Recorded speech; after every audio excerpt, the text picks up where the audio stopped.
President Joe Biden announced plans earlier this month to pardon people convicted of simple possession of marijuana. But protesters who gathered outside the White House today say he is not moving fast enough to deliver on that promise. As Cronkite News reporter Haley Smilow reports from our Washington bureau.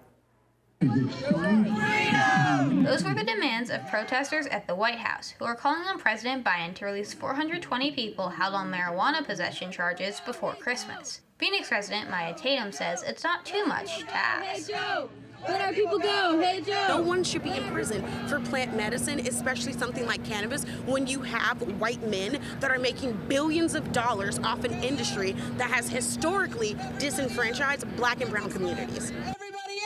Records expunged! Tatum helped organize the rally by Students for Sensible Drug Policy that came more than 2 weeks after the president announced his three-point plan. In addition to pardoning an estimated 6,500 people with federal possession charges, it calls for governors to follow suit, and it calls for administrative officials to look into the possibility of downgrading marijuana on the schedule of drug offenses. Joe, let our people go! It's an overwhelming sense of joy to see so many people get engaged and really be responding to this event in a positive manner and support what we have to say and share their lived experience with us about their family members and things that are in prison. Arizona voters in 2020 voted to legalize marijuana for adult personal use.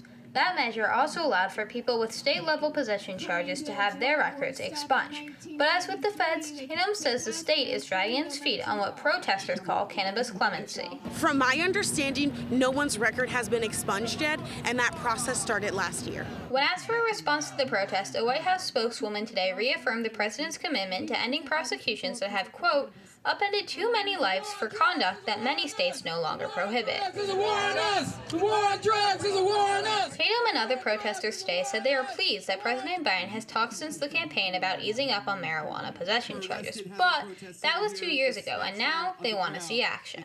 The overcomplication of the expungement process allows for there to be a breakdown where no one actually gets the help that they need, and we need our families and friends' records expunged. We need them out of prison, and that's the bottom line. In Washington, Haley Smilow, Cronkite News.